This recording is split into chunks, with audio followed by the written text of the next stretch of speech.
Good evening. I'm Councillor David Thornywell. And I'm the Chairman of Area 3. Welcome you all to this meeting. For the benefit of those watching on our YouTube channel, members of the committee are present in the chamber and those members will be voting on the proposals this evening. Other members of the council are also in attendance and or are participating on MS Teams and can take part in any discussion, ask questions, but they cannot vote. You have to be present here. Your attention is drawn to the agenda item 1, which sets out the guidance on how meetings will be conducted, including the ground rules.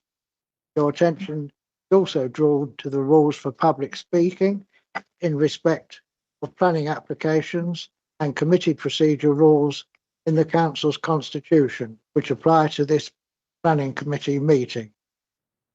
And I would add that the public speaking only applies to the first item on this agenda. Before we start with the formal business, we will confirm attendance of voting by members doing a roll call. That's Ellie. Thank you, Chair. When I call your name, please can you confirm that you are present? Councillor Thornywell. Present. Councillor Bell. Present. Councillor Benderson. Present. Councillor Bishop. Present. Councillor Cannon. Present. We have received apologies for in-person attendance from Councillor Chapman, who is with us online. Councillor Dalton. Present. Councillor Davies. Present. Councillor Hammond. Present. Councillor Hickmott. Present. Councillor Kears. Present. Councillor McDermott. Present. Councillor Oakley. Present. Councillor Williams. Present. I can confirm we have 13 voting members present. Thank you. And perhaps I can now ask the officers to introduce themselves, starting from Sally and moving in my direction. Good evening, I'm Sally Wang, Democratic Services Officer. Hello, I'm Ian Williams. I'm the Development Manager. Joy Ukadike, Head of Legal and Democratic Services and Legal Officer this evening. Good evening, members. I'm James Bailey, Head of Planning. And I'm Robin Gilbert, Major Projects Team Leader. And there are no officers present online. So I missed someone. Vanessa Brooks. Hiya, so yeah, Larissa Brooks, Planning Officer. Here. So public speakers, members of the public, applicant or agent wishing to address the planning committee are present in the chamber, will be invited to speak at the appropriate time. I'm also aware that there's one person going to speak online. The speaking time limit of 3 minutes for each application continues to be applied, and public speakers are unable to participate in any discussion of the application. And please may I remind speakers that your face and voice may appear on the live stream and the archived recording of the meeting, and your names will be recorded in the minutes.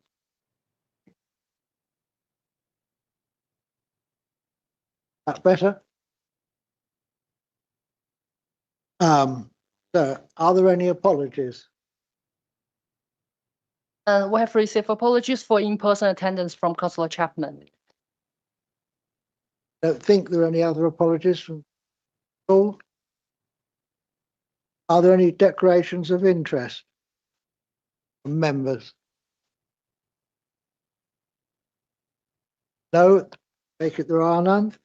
Then can I move to the minutes of the last meeting of this committee that took place on Thursday, the 11th of December, which are in your bundle and have been circulated.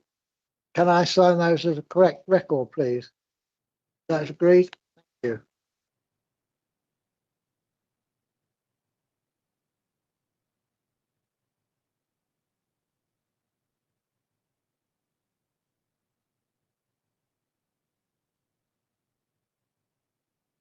Thank you.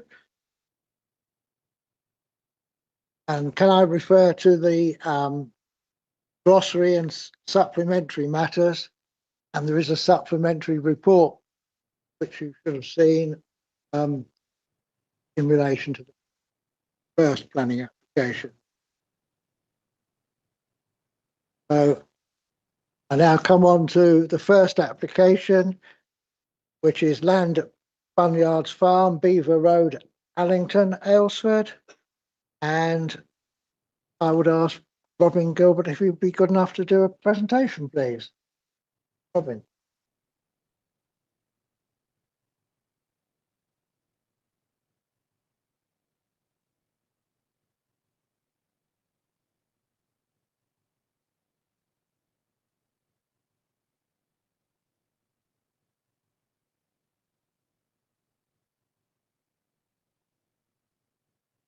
Brilliant. Good evening, members. This application seeks outline planning permission with all matters reserved, except for access for the development of up to 435 dwellings, of which 40% would be affordable.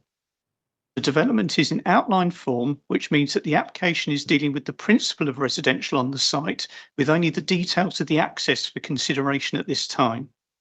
All other matters would be subject to future consideration through reserved matters applications.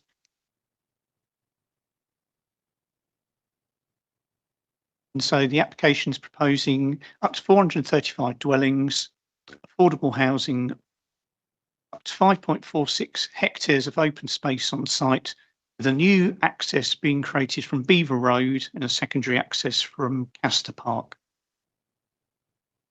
The site itself is approximately 15.32 hectares of land on the northwestern side of Beaver Road. The site itself is on the boundary between Tunbridge and Malling and Maidstone boroughs, with all the residential development sited within TMBC, but the junction where the primary access will join Beaver Road being within Maidstone Borough. The applicants have made a separate submission to Maidstone Borough for this, and it is a matter for the applicant to secure permission for this element of the scheme. And just so you're aware, the borough boundary is the purple hatched line that runs up through the middle, and the access point is approximately.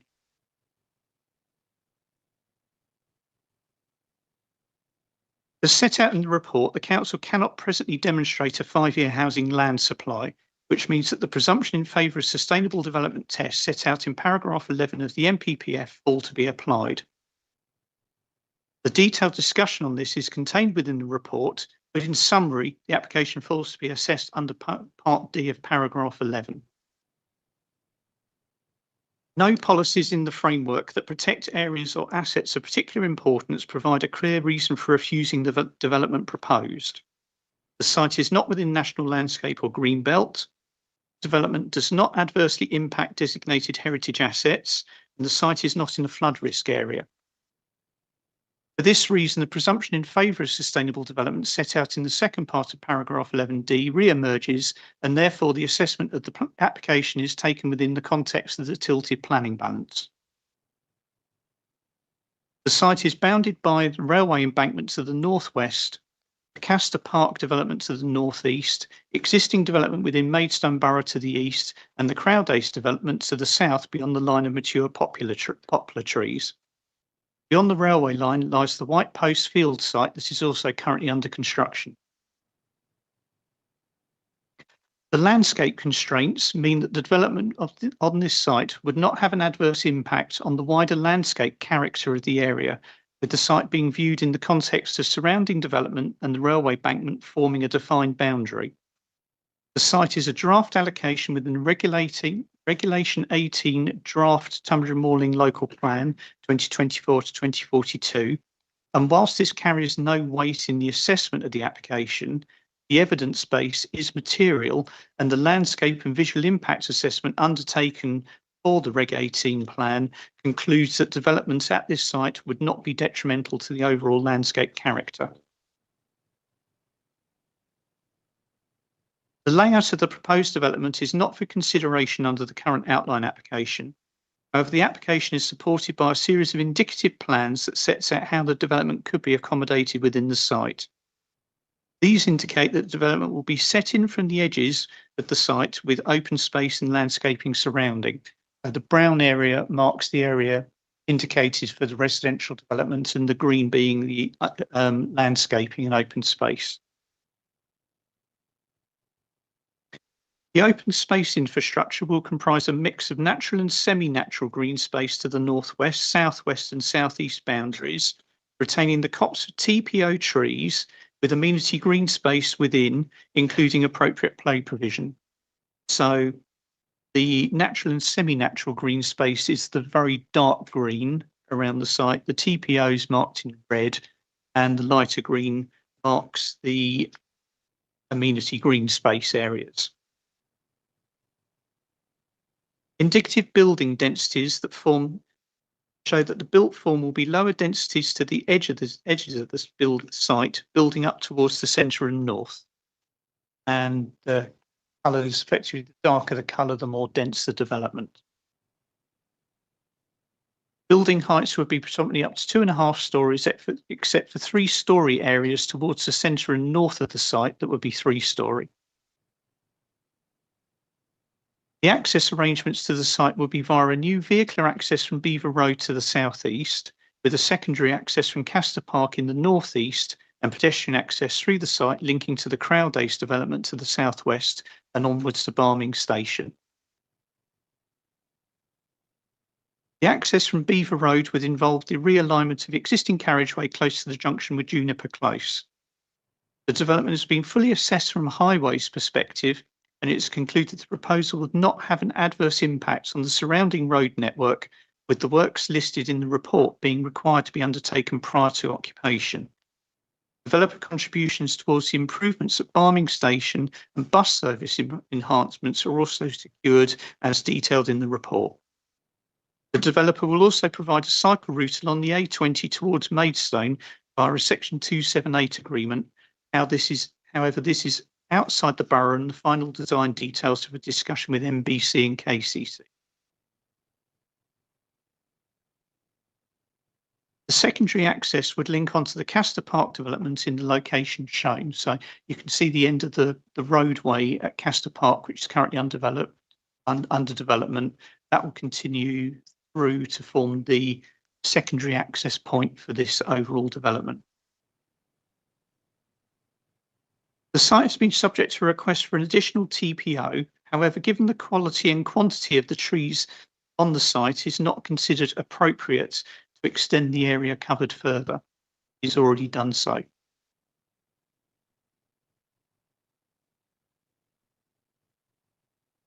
In conclusion, the presumption in favour of sustainable development is set out in paragraph 11.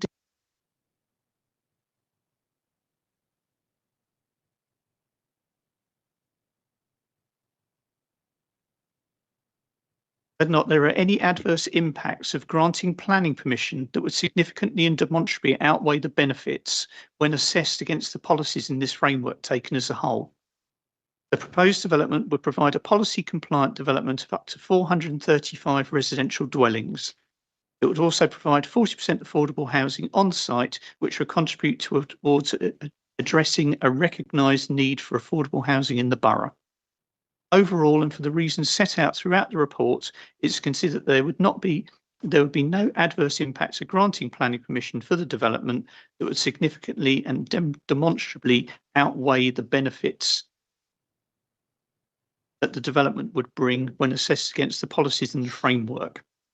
It is therefore recommended that outline planning permission be granted, subject to the finalisation of a legal agreement securing planning obligations for affordable housing, off-site open space, education and community facilities, medical practice services and transport enhancements, and the planning conditions set out in the supplementary report to ensure that the development comes forward in an acceptable, high-quality fashion.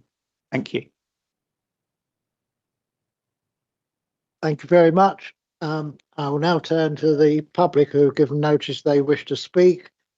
And could I start off with Councillor Stanley Forecast, who I understand is the ward member for the Palace Wood ward in Maidstone Borough Council. If you'd like to come and sit there,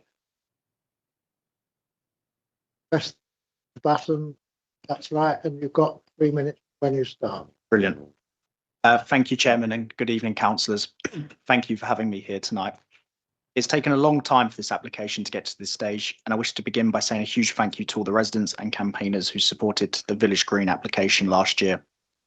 As you all know, Bunyards Farm is the last piece of green space between Allington and Aylesford, and is well used and much loved by the local community, particularly dog walkers. And while I recognise the pressures that TNBC face to deliver on their housing targets, I'm immensely concerned about the impact that the loss of this green space will have on the physical and mental well-being of my residents, as well as the harm it will already cause to stretched infrastructure. I don't believe anybody in this room can truly think that Hermitage Lane is an appropriate location for additional housing. My residents routinely find themselves stuck in traffic, unable to secure timely GP appointments, or forced to send their children miles away because local schools are full.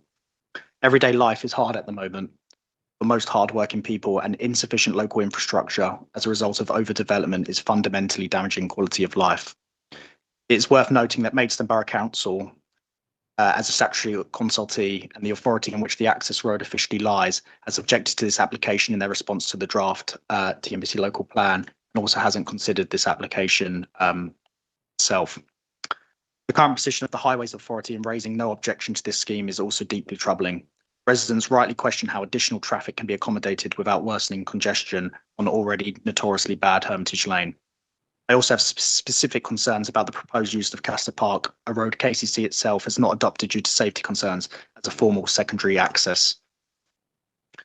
I'm deeply concerned that the environmental impact assessment for this site is out of date, particularly as Bunyards Farm has been known to be home to protected species. This includes the recent video evidence shared to me of badgers on site, and I urge you all to consider at least deferring this application until this has been properly assessed. Another technical planning concern of mine that I hope you will consider is the high density of this proposal. Currently in Allington, there are between 18 to 37 dwellings per hectare. This application trumps this with 48 dwellings per hectare, and is therefore not in keeping with the character of the local area. It's my residents who will have to deal with the real life consequences of this application. More traffic, lost open space, local schools and doctors hardest to find. For these reasons, I urge you to reject this application. Thank you very much. Thank you. That within the 3 minutes. Then could I call forward Councillor Tom Cannon, please, who I understand is also the ward member for the same place.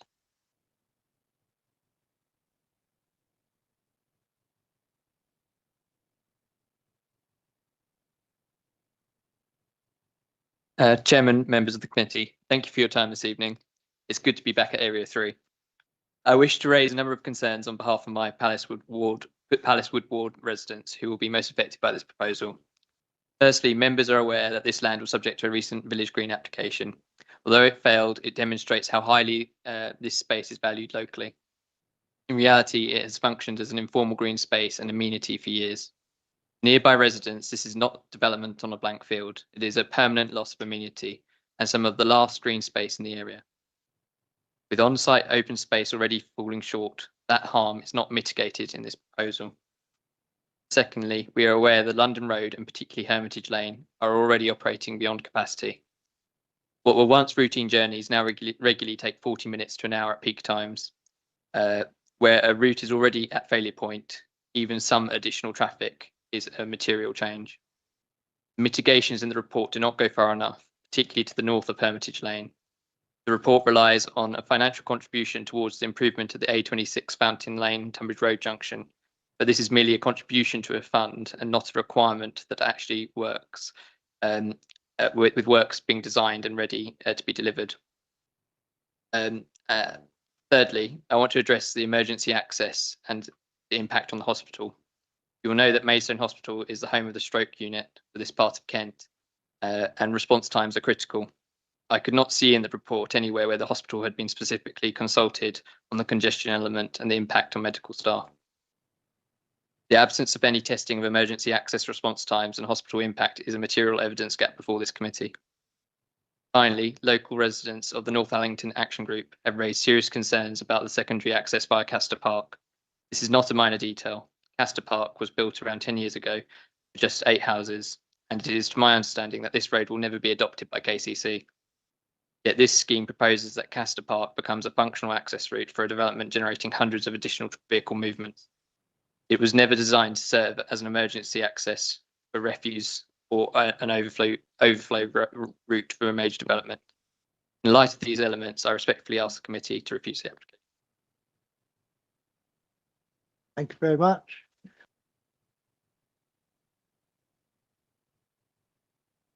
think we've got Angela Belletti online. Angela?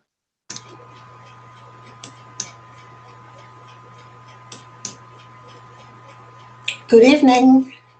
That's fine. We'll start the 3 minutes as soon as you start to speak. Thank you. Good evening, councillors. Bunyards is a former quarry and farmland that has been gradually sold off piecemeal to small developers. It was abandoned 28 years ago, and the remainder of 15 hectares has since become a rewilded home for nature and much loved by the local community. It is full of protected species, including tawny owls, badgers, and reptiles. The full open amenity green space requirement has not been met. There is no biodiversity net gain, and the environmental impact assessment is 4 years out of date. This dense application for 435 homes will cause degradation to wildlife and foraging habitats. We strongly object to the use of Caister Park as a mandatory secondary access. This small road was built 10 years ago to serve only 8 houses. With thanks to the former Minister for Highways, we have written confirmation that this road never had approval in the first place and does not conform to KCC's own safety standards. It is supported by a frail retaining wall on private property, has a steep gradient, narrow width, and only 7 metres from the London Road traffic lights. KCC have refused adoption. How can it be acceptable for Highways to raise so many concerns over this unauthorised road and yet simultaneously raise no objection? A generic response. I hope that a Highways officer is here today to verify all that I have said. But if not, I would ask that no decision is made until KCC can attend, or you have had the opportunity to make a site visit. Although access is to be decided by Maidstone Council, it is not correct there is no information in your report from Highways, except for item 5.55. That's item 5.55. Which simply confirms switching from one secondary access to another. Both are unadopted roads in private ownership and certainly not suitable for a further 900 vehicles. 435 homes is an urban level of major development in an area that is already under severe pressure with expected traffic growth. The residents of both Aylesford and Allington are already experiencing deterioration to their way of life in every respect. Thank you all for listening. Thank you. Last and fourth speaker is Stuart Cricket, who's representing the agent.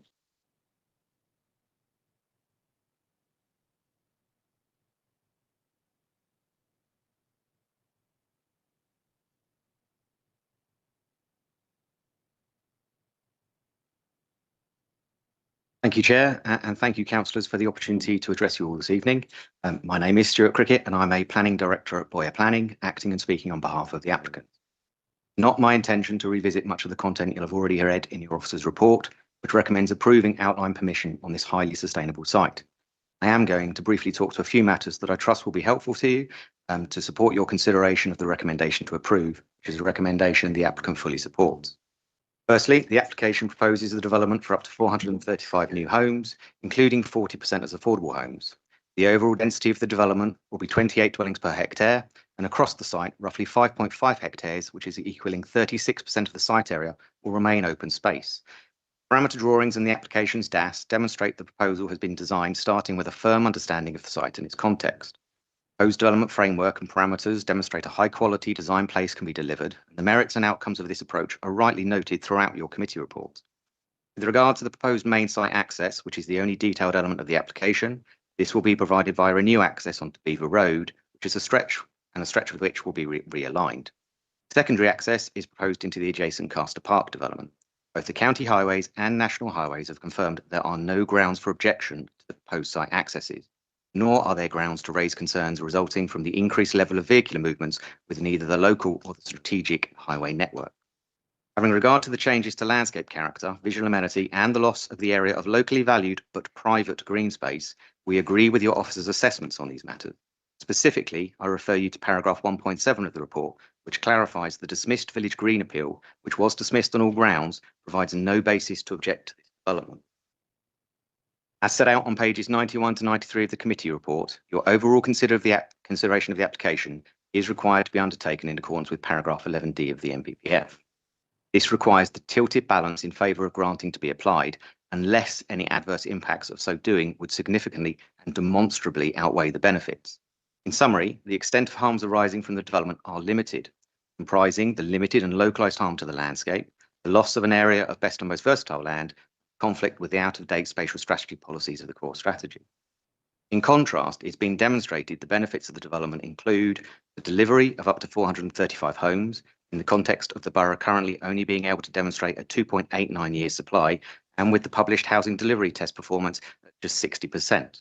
There's the delivery of 174 much-needed affordable homes in the context of an assessed need to deliver 283 affordable homes per annum, where against this target, a shortfall of 582 affordable homes has already arisen since 2021. Further benefit is achieving development on a very sustainably located site and achieving a high-quality design development. There's the economic investment and expenditure benefits during both the construction and lifetime of the new homes. And finally, there's the biodiversity and ecological benefits that will be provided. And a 10% biodiversity net gain has been demonstrated through the application's I material. have to stop you there. We've reached the 3 minutes. Apologies.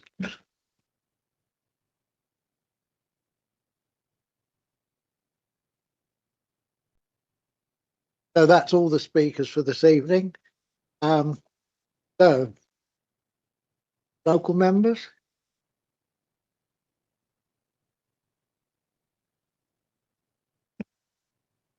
Thank you, Chair. I remember going to this site a while ago, and meeting with local residents, and I remember them wanting to apply for the Village Green application, and I'm really quite upset that it got turned down. As a council, we're struggling to meet our housing targets due to this Labour government, so that is putting a lot of pressure on us. Also, it amazes me how KCC Highways seems to never object to any application, even though they know our infrastructure is at breaking point. I totally agree with my fellow councillors from Maidstone of what they've said regarding this application, but we at TNBC have no local plan, plus the application does tick all the boxes, but I'm minded to vote against this. Thank you. Thank you. Councillor Cannon? Thank you, Chair. Firstly, I'd like to thank the members of Maidstone Borough Council, Councillor Stan Forecast and Councillor Tom Cannon and Angela Blessy, and also to Stuart, the representative on behalf of the applicant, for their statements this evening. Bunyards Farm is indeed the last green open space on the Aylesford-Allington border, following, as the officer's report mentions, the outline planning permissions granted for 840 dwellings at White Post Field in 2020, 330 dwellings at the Crudace development allowed on appeal off Hermitage Lane in May 2022, and the development at Castor Park for 109 dwellings approved in January 2021. It's true that the warnings given at the time that approving these developments will make it very difficult to refuse any development at Bunyards Farm have proved prescient, and today we are presented with an application for a site that is, as I've indicated, mostly surrounded by a growing built-up area. As such, I have a large amount of sympathy for the residents of Palace Wood, in particular, who treasure this space as their the last green area in the locality. It was understandable they sought to obtain village green status for Bunyard's Farm and apparently only narrowly lost out. Green spaces are vital for mental and physical well-being, as our local MP, Helen Grant, set out in her representation yesterday and was mentioned by Stan and Tom. I've also heard the name of a nearby pub, Poppy Fields, subsequently used on the roundabout and currently now known as the Fields at Elsford, was originally named after the fields of poppies that used to grow on Bunyard's farm.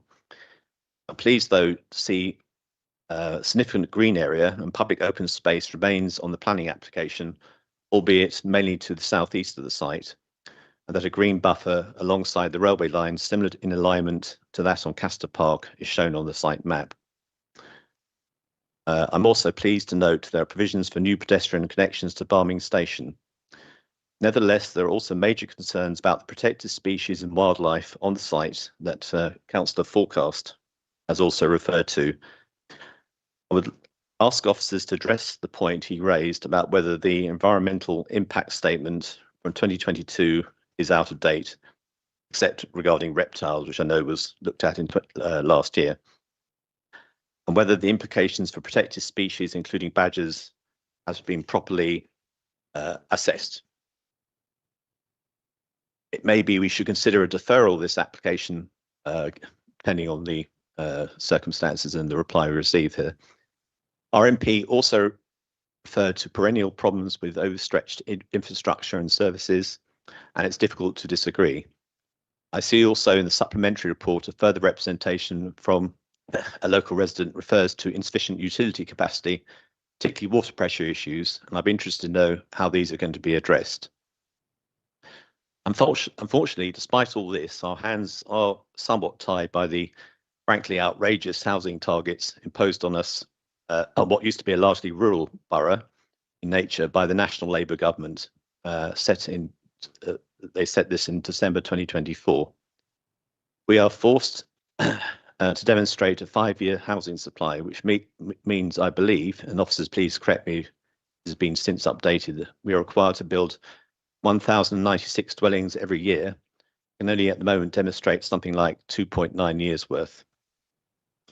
Therefore, we successfully refuse a planning application outright, we have to provide or produce planning reasons for refusal that are strong enough to override this fundamental assumption.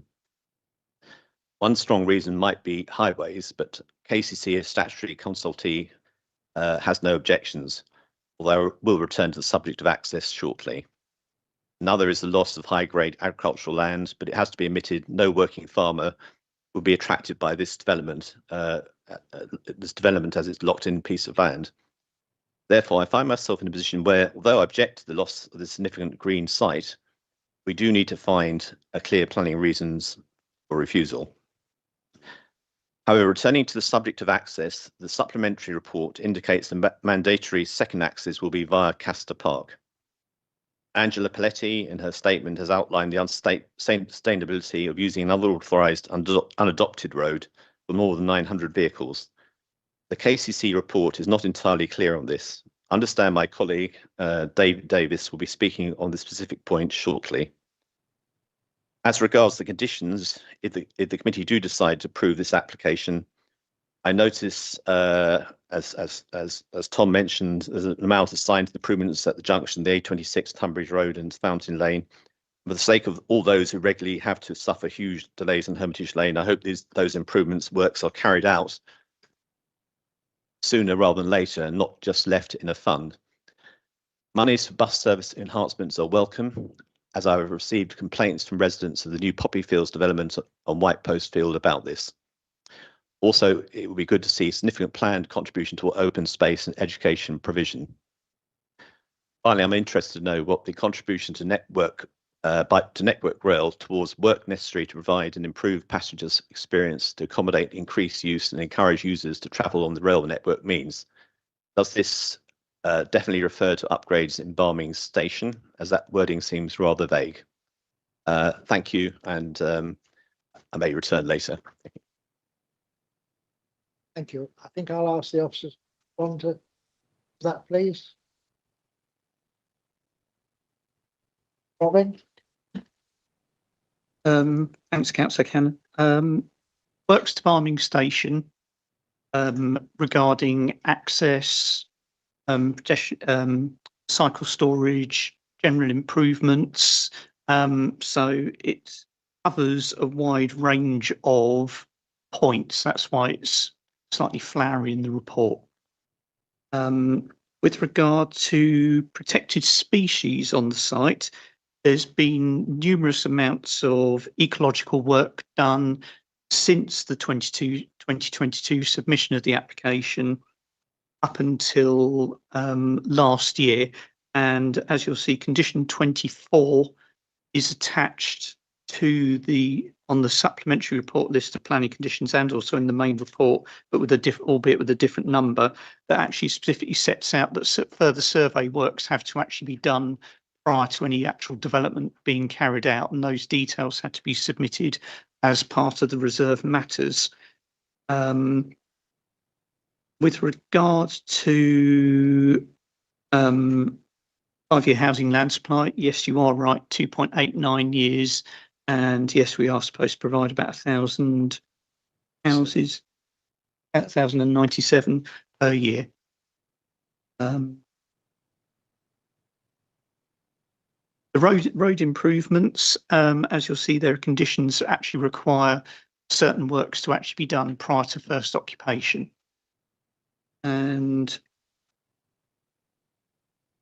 EIA, yes, that has been updated via the ecological reports that have been subsequently carried out.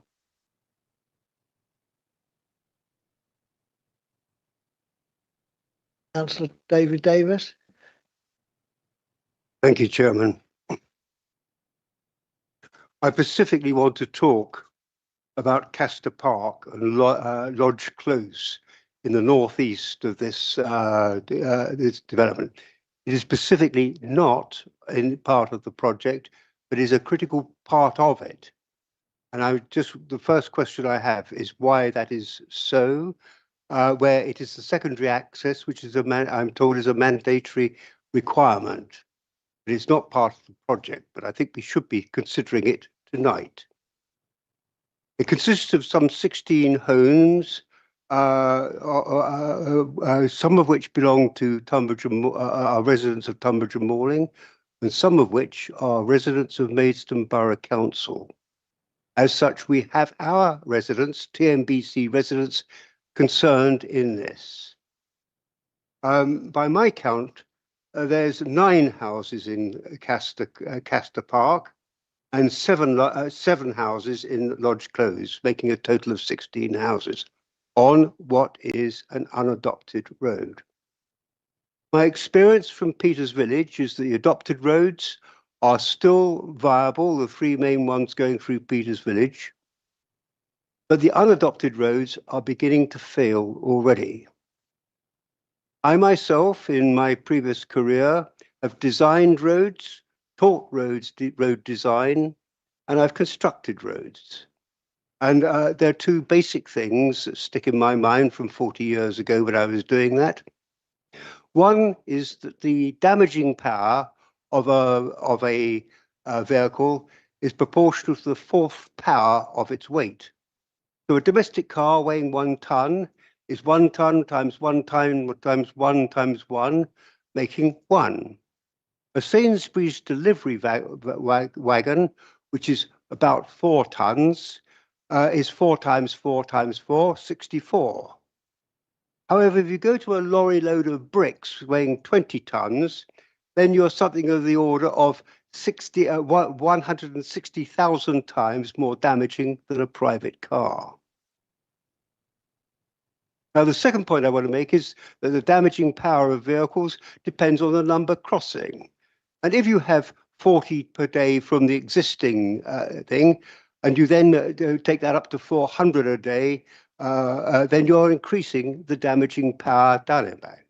Now, these roads are unadopted, and therefore the finance of the repairs of that are being done by the residents of Castor Park and by Lodge Close or by some other means, but they would be probably, if it's anything like Peter's Village, they would be the people who are going to have to pay for this.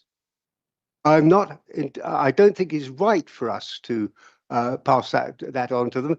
When they bought the houses, their solicitors would have explained the rules on unadopted roads to them. And as such, they were aware of those, but they're not aware of taking on the damaging power of 435 houses. And I think that's something that should be dealt with, and dealt with here and now, in spite of the fact that it is not part of the project area. And they therefore propose a condition to go in the highways. I'd be very grateful if the officers help with this to turn it into a slightly more sophisticated language. But my condition would be that there is no occupation until Maidstone Borough Council have worked with Kent County Council to approve the future long-term maintenance of Castor Park and Lodge Close. And if possible, that should be by creating an adoptable road, which could be adopted by KCC. So that is a proposal that I now make to you, Chairman.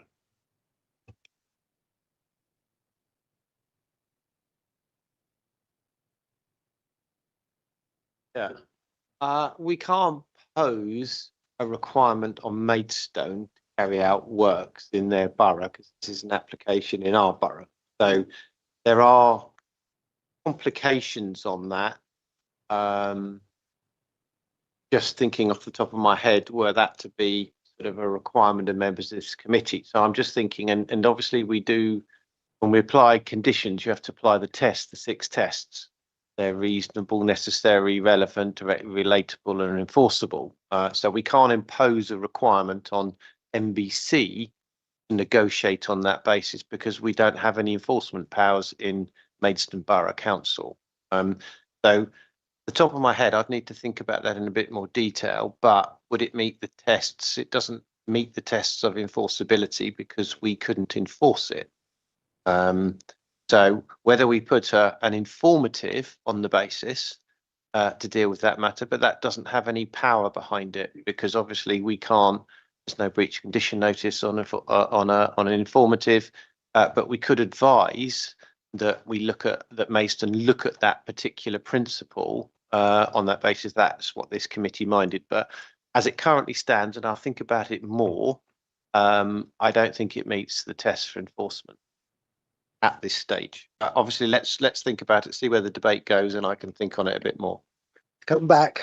Yes, I wonder if I could give the officers time to think, but I do think that we have a responsibility to our residents and indeed the other residents of Castor Park and Lodge Close to really make something sensible of this and get something which is more effective than an informative.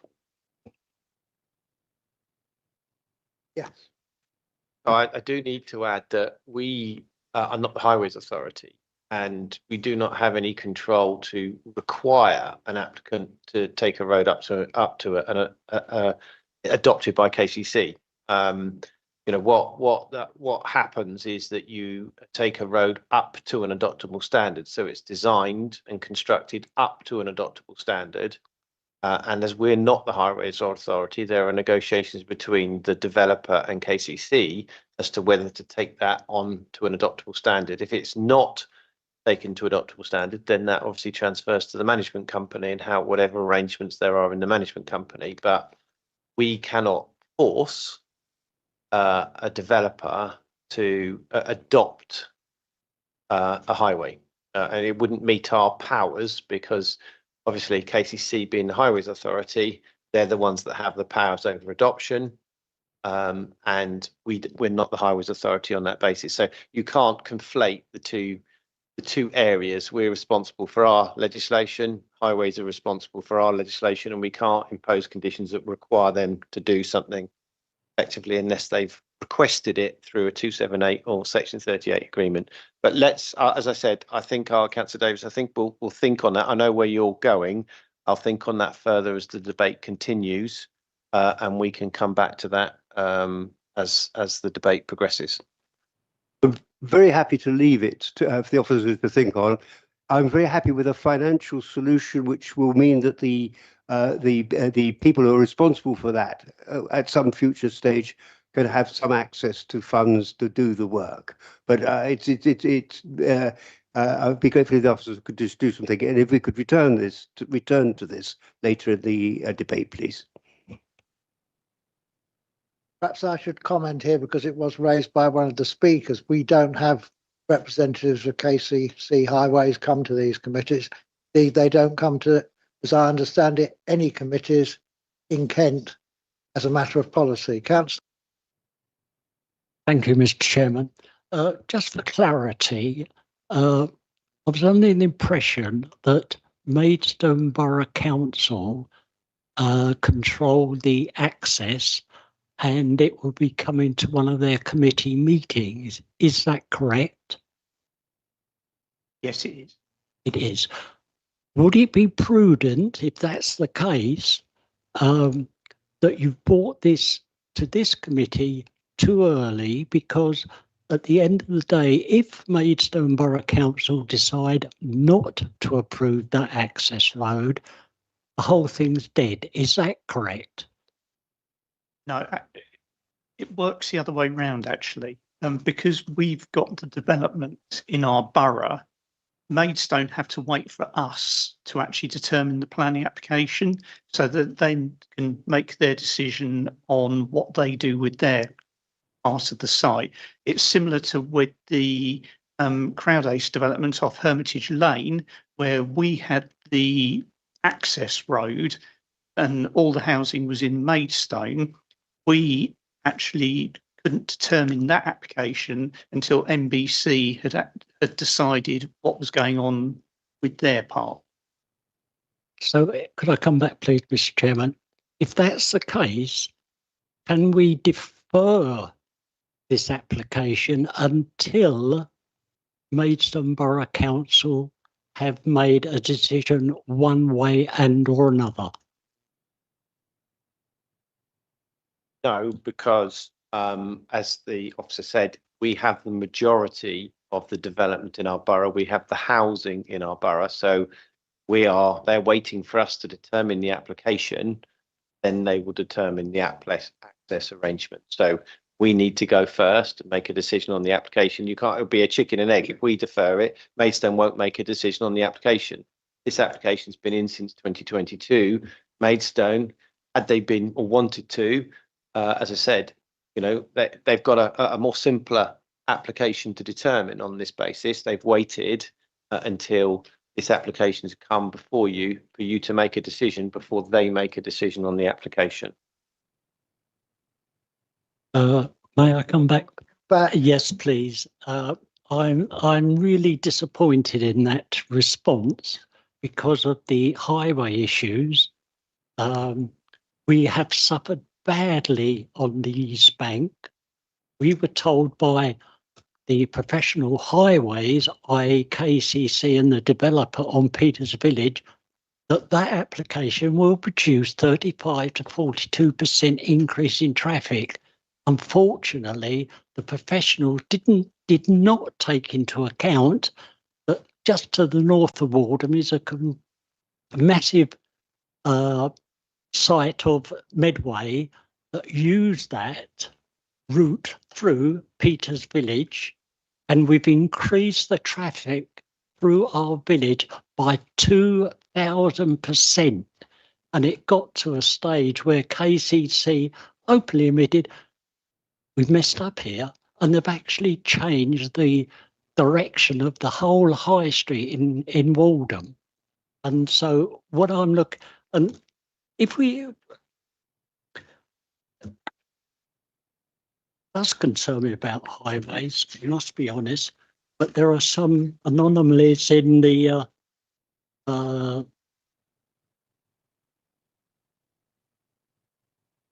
minutes here with regarding traffic distribution and assignments.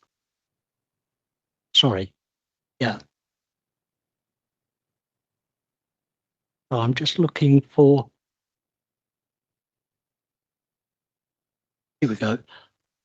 If we look at 5.42, where it says no development shall commence until planned improvements being delivered by KCC Highways and substantially completed to the junctions of Cold Harbour roundabout, the A20 Mills Road, Hall Road, which apparently just been kicked into touch.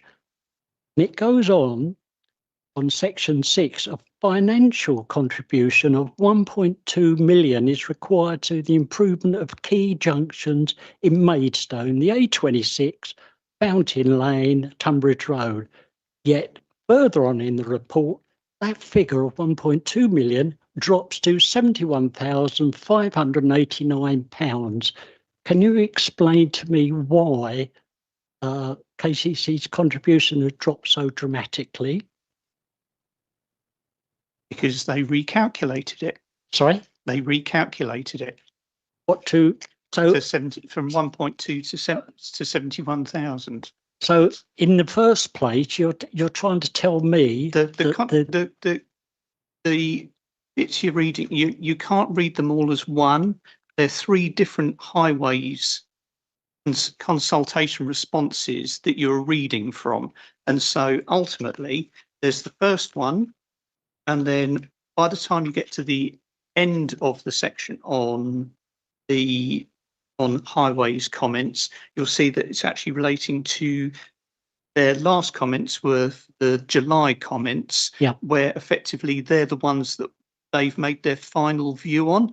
We have to show you what they've said all the way through.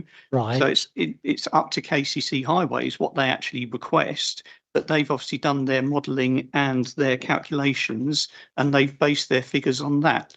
And so they're the final comments that we've had from them. Okay, I accept that. Thank you.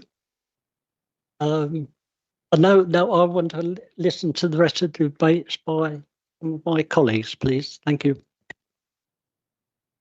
Thank you. Anyone else? Peter Oakley. Thank you, Chair. I'm interested in the site density. Several people have mentioned that it's high density in some areas proposed. Is there another site with the same sort of density on that we can think about? Thank you. If I refer you to paragraph 1.4 in the report, you'll see that the average site density actually works out at 28 dwellings per hectare. So there's areas of different density that you'd normally expect through a development. However, the overall average is actually 28 dwellings per hectare, so it's actually slightly lower than the 30 to 50 that is regularly developed out through and actually recommended by the NPPF.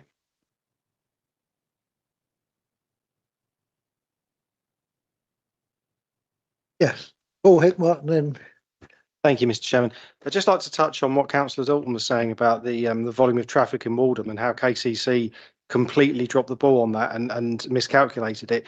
It seems to me it's very well to say it's a matter of policy that KCC don't attend these committee meetings. Fair enough. They don't go out and do public visits. So when they respond to these consultations, if they don't actually go and see the site itself, they don't actually come to these committee meetings and listen to the contributions of the residents who live in the area, their local representatives and us. What are they actually responding to? Because it seems that we've got a huge metric here that's missing. You know, in terms of infrastructure, always, you know, and whenever a planning application of this size is made, people talk about infrastructure. The scale of traffic is one of the most measurable and visible aspects of that.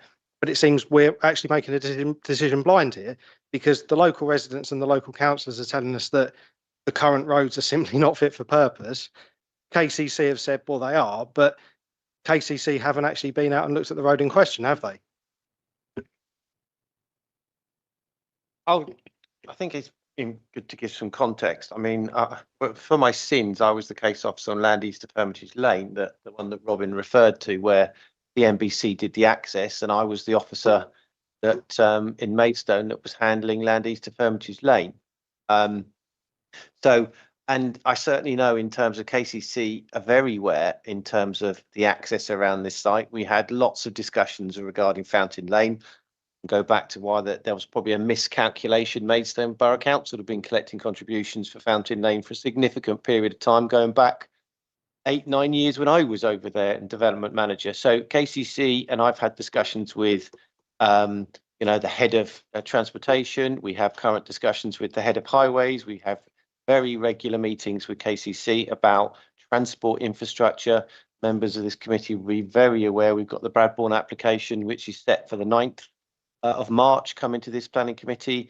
So KCC are very aware, and notwithstanding that, this application looks at cumulative impacts from developments around this immediate locality, because that's the requirement of the EIA regulations. So there is a requirement that they have to do that, and I can give this committee assurances that KCC know this area particularly well and know the complexities and the difficulties around traffic in this locality. And obviously they've delivered lots of significant infrastructure projects recently, not one just to the north in terms of the Relief Road. They've delivered Cold Harbour Roundabout, which took many, many years. Members of this committee will know how long delivery of Cold Harbour took, with effectively using some of the land in terms of to increase the size. 2020 roundabout. We all know that there are particular traffic issues in this locality, but I have to say that KCC, as the statutory highway authority, are very knowledgeable in this area, and unfortunately I have to say that their weight carries a very significant weight in the decision-making process, and that's what case law dictates. Hopefully that gives some assurance. I do appreciate and understand the concerns that members have when they're not here, they're not present.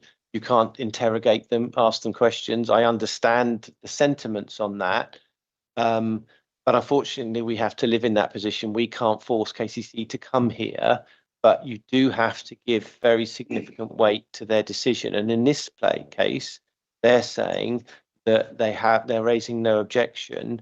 And we also have to consider the impact of the immediate surrounding development and the Crowd Ace inspector's decision, which also considered. I appreciate that was in 2022, so it's not currently up to date.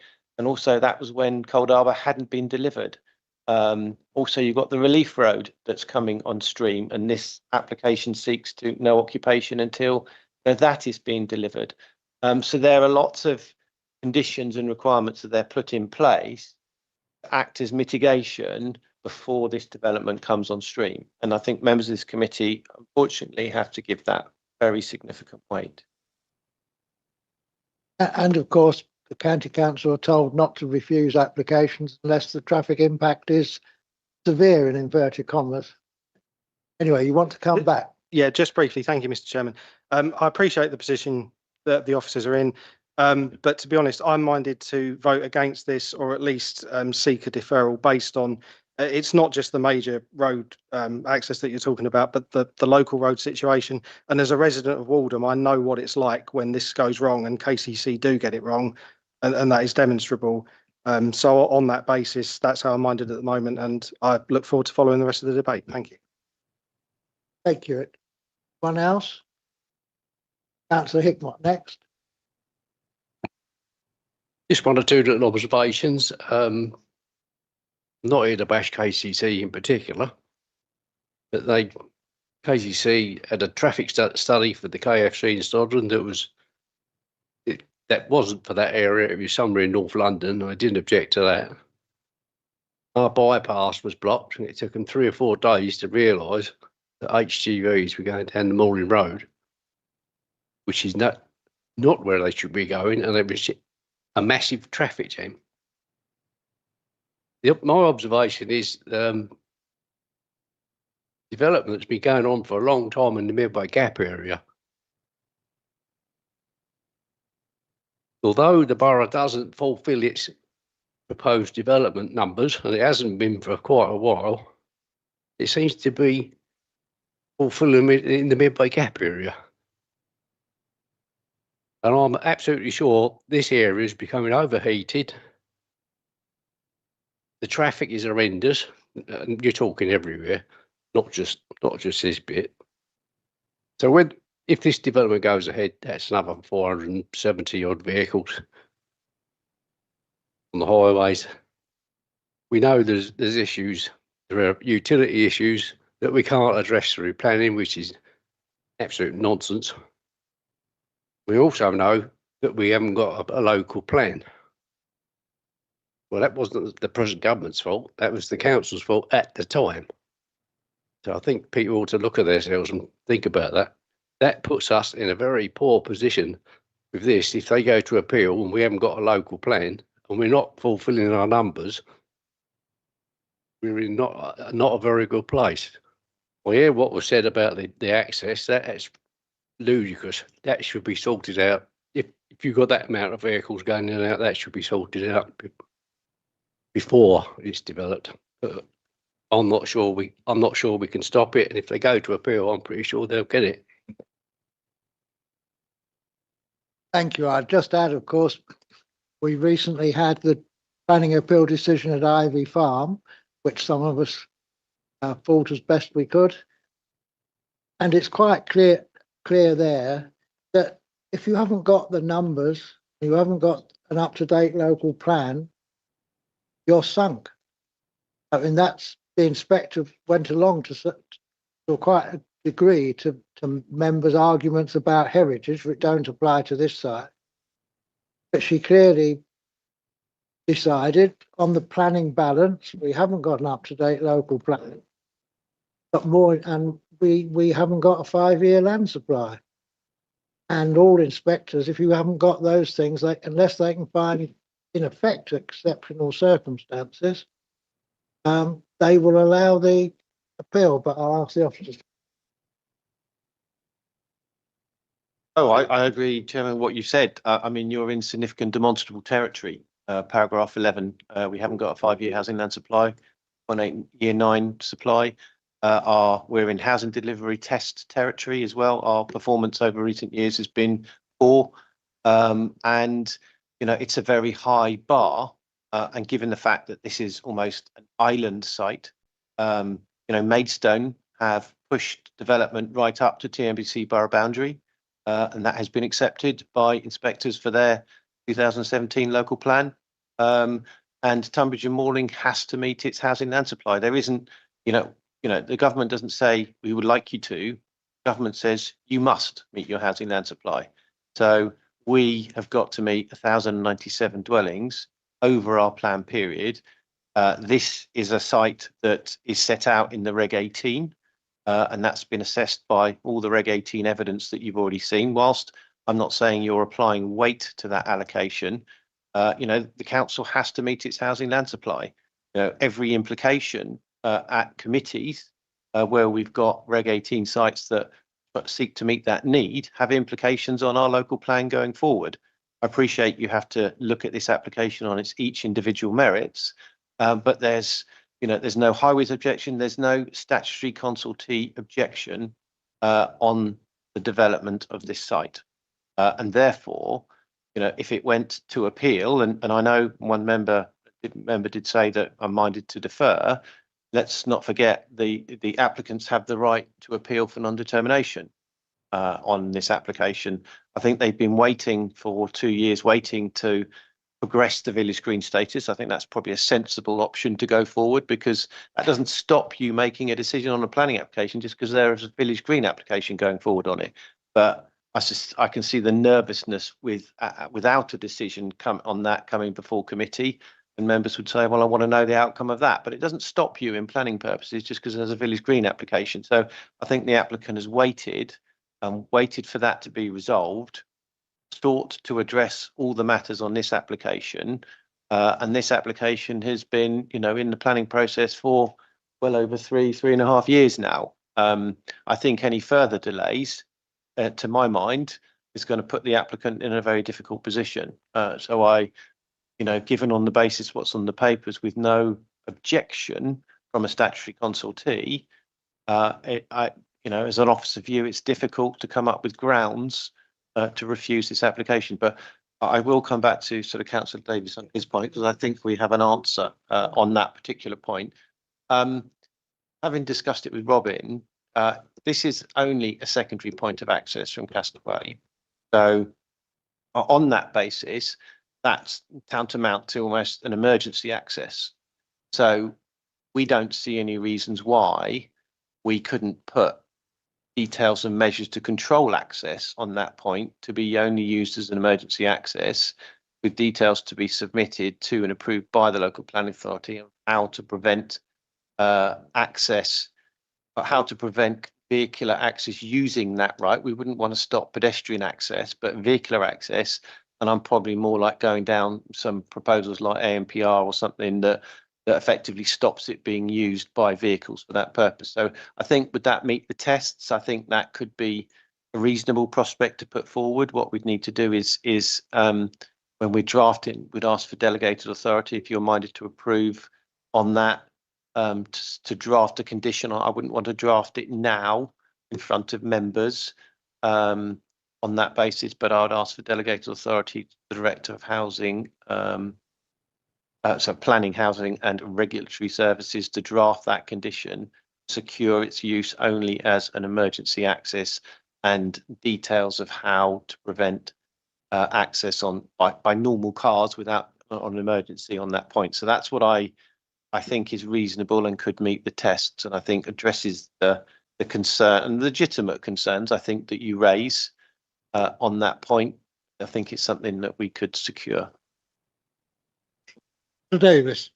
So I'm very, very grateful for that, James. But I very much regret to say that I've been a councillor for a very long time, and the adoption of Oldfield Drive in Waltham was dependent on plastic bollards that had been put up that could only be driven over by a fire engine or an ambulance. Unfortunately, on 3 occasions, we couldn't adopt the road because they'd been run over by private cars. I'm sorry, it would have to be very, very substantial things for that. My concern is still that residents are themselves in those 16 houses are responsible for the upkeep of their road. I'm not altogether sure that they can't actually put concrete blocks across the road themselves. Certainly that can be done today by Tremport across the bridge. I understand from Tremport that they could put concrete blocks and make it impassable. But I wouldn't want to go down that route. But there is a concern. If I was a resident in there, I'd be looking at a judicial review of what we're doing tonight. I'm not sure where that leaves us. If I was saddled with a problem of debts going in perpetuity on a thing like that, the thing I'd ask for, if we can't get anything, I'm sorry to have to defer because I really want to pass this. I'm not trying to hold it up, but I just feel very strongly for our residents that are in there that there's a financial problem. If we could have a sensible discussion, I could fully accept that bringing the roads up to an adoptable standard would not be. I mean, it would be cheaper to get a completely alternative access to this development than rely on an unadopted road. But I wonder if there isn't something we can talk to Kent County Council about, our officers, because clearly we can't pass the thing over to Maidstone, where we get some sort of financial arrangement, perhaps subsuming the whole thing into the service management company of the wider estate, something like that. That would require, I think, negotiation with the householders and what have you. But I'd like to see a really satisfactory financial thing somewhere wrapped up in this, that we can honestly say we've done that. We've looked after those residents. That's not something that I would recommend on the basis, because effectively what I'm suggesting is the emergency access effectively is limited for emergency access purposes.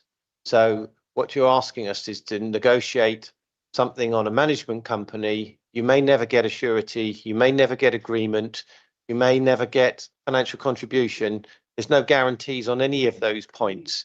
So what I'm suggesting is you restrict who can use that access, and therefore on the basis there's no need to have any financial requirements because it should only be used as an emergency access on that point. So, on that basis, and we would look for the developer to submit details of measures to make sure that that is controlled to prevent cars using that access on a normal day-to-day activity, and would only use it in the event of emergency, because we wouldn't get any closure if we're going down the route that you're suggesting, Councillor Davies, and I don't think that's reasonable. And I've never negotiated in my 32 years of planning that kind of requirement with a management company, because you're dealing with multiple parties, and you're not. I can't see how you'd get any closure on that point. So I think you have to deal with it in a way that you can deal with as a condition on the particular site, and that is, it is an emergency access. There is concern where that emergency access goes onto an adoptable road and maintenance purposes. If you control that measure, you're dealing with that matter at source, and you have the ability to deal with that tonight.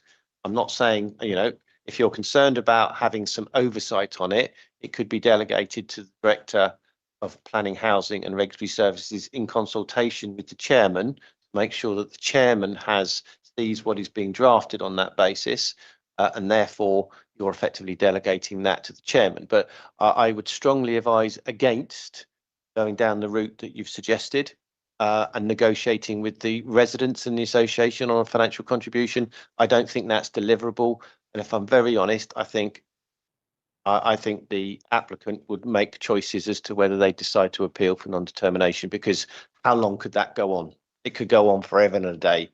They have unfortunately, they have a business to run, and this application has already been going 3.5 years. And I think they've been patient on their side to deal with the village green status, and I think they'll be expecting, or likely would like members to make a decision on this application.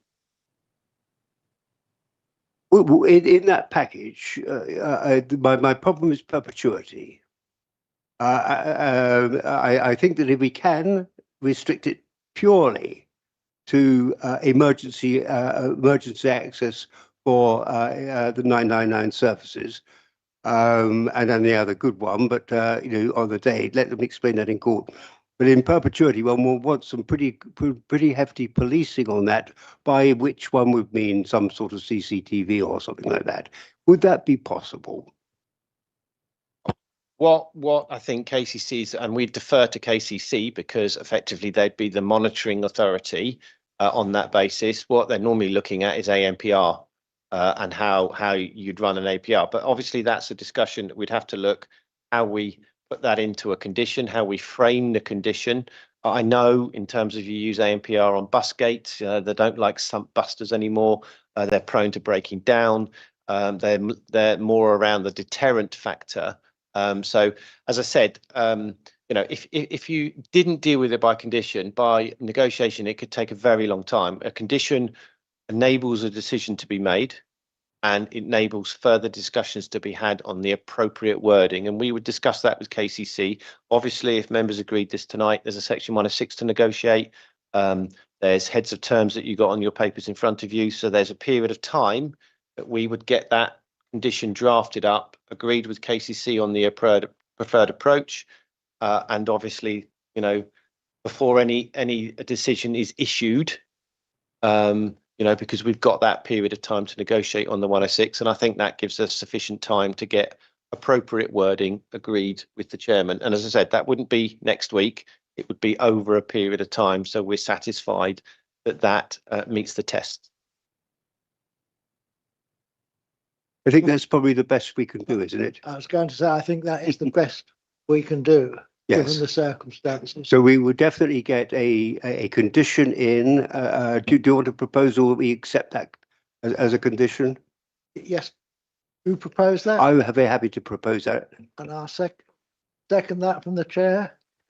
Is that a good?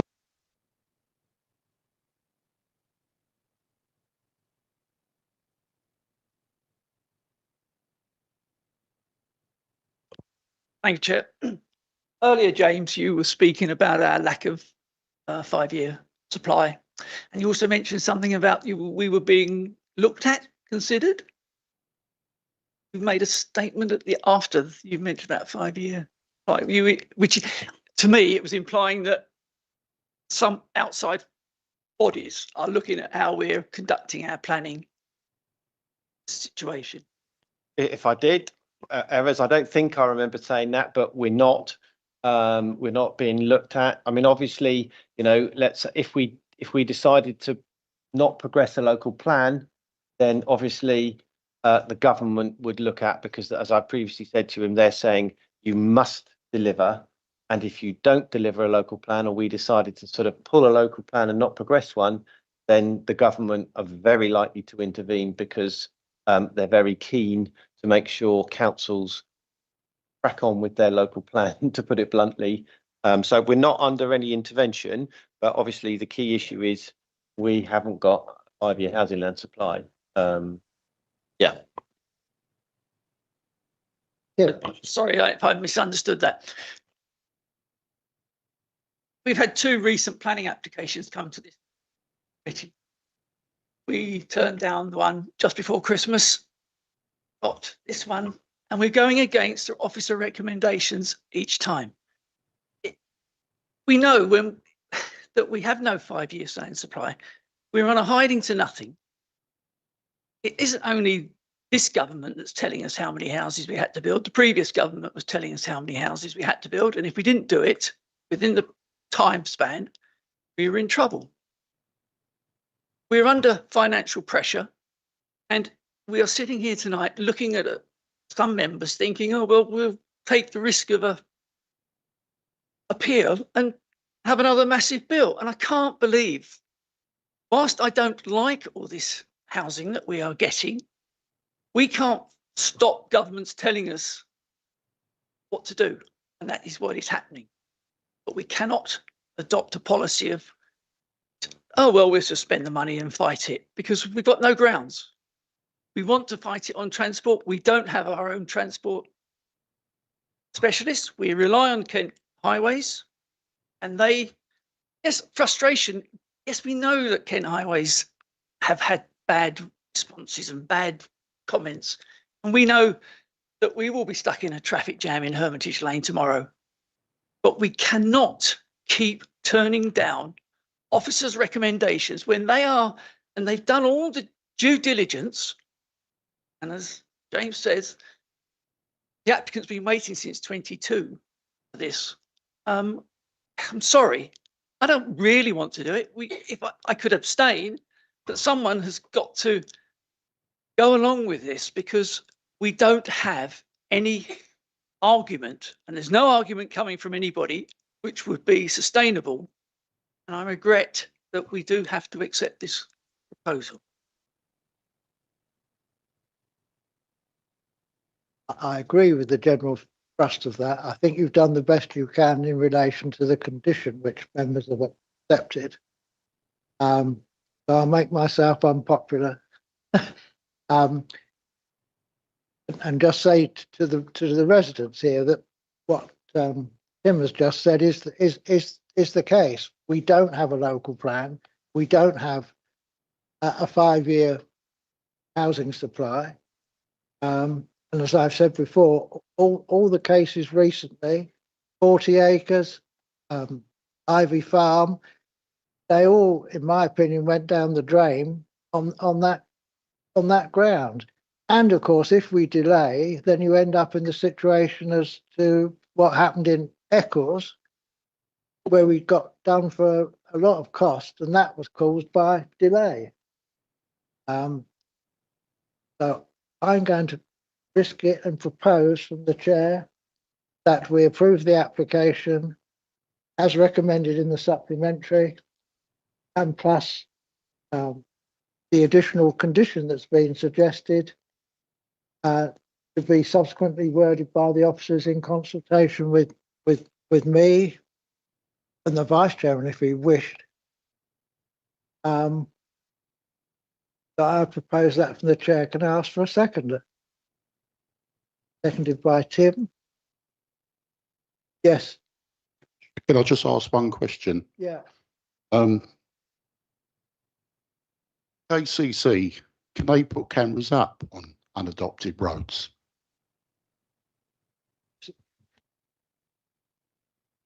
I'm not sure of the question, but For the, we're talking about the ANPR cameras. So I'm just trying to get into my head.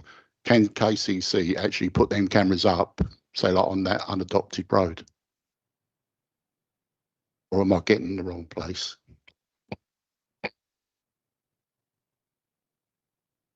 Because we'd need to go to KCC and look at exactly how do they monitor and what is the most suitable. But ANPR, from my experience, is where KCC are returning to, because they used to do sumps, they broke down, they didn't work. ANPR is a much better system. But I'm saying that as a potential. That's where we would need to go discuss with KCC what's the most appropriate mechanism to secure monitoring and enforcement.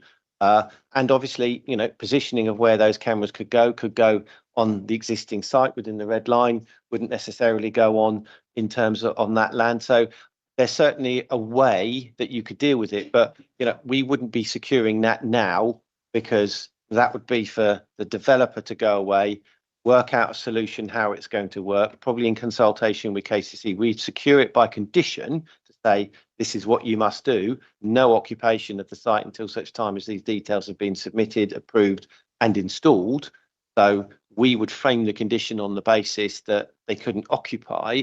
They would have to go away, work the solution, discuss it with KCC, and that's how these things work, because you can't do them now. It would take you months to work out a scheme to do that, and it's actually not our responsibility, developers. You're putting a restriction in place. They want to occupy the houses, they've got to find the solution. Down to them to find it. So I think it's a workable solution. But I can't give you the exact answers you're probably looking for.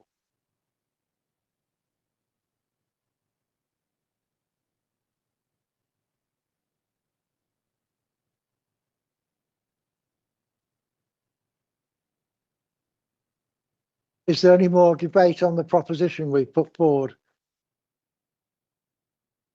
No. On it then?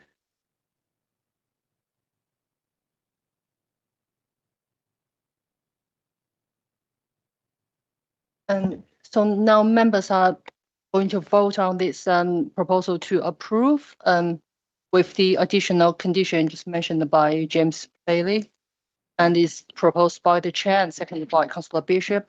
And when I call your name, please can you indicate whether you are for, against, or abstain from this proposal to approve? Wheeler, please. Councillor Thornewell. For. Councillor Bell. Abstain. Councillor Benderson. For. Councillor Bishop. For. Councillor Cannon. Abstention. Councillor Dalton. Abstain. Councillor Davies. For. Councillor Hammond. Abstain. Councillor Hickmott. For. Councillor Kears. Abstain. Councillor McDermott. Abstain. Councillor Oakley. Agree. Councillor Williams. Abstain. So we have 6 members voted in favour, 7 members abstained. The proposal is. Yes. The benefit of the public then and YouTube that proposal is agreed, including the condition. The wording of the condition will be worked out subsequently and would appear on the approval notice when issued. Thank you. You're quite willing to listen to the next application, or you can leave now.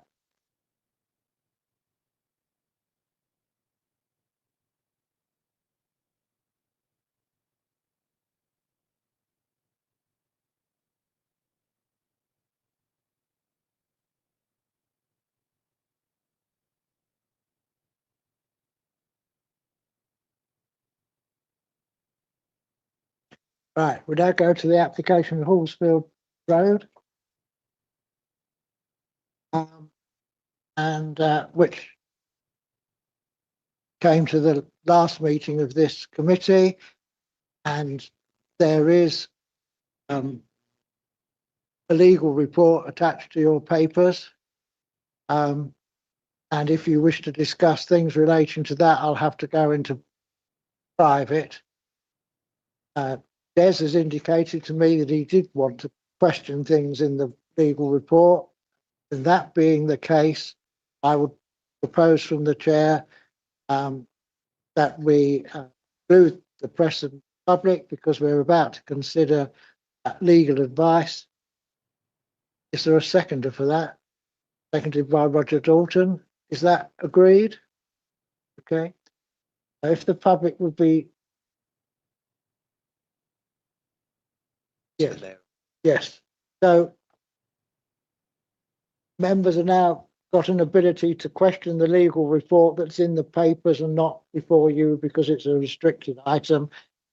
And you could leave the meeting and wait in outside, and we will call you in, because we have to make the decision, whatever it is, in public. Okay, so thank you very much for your help.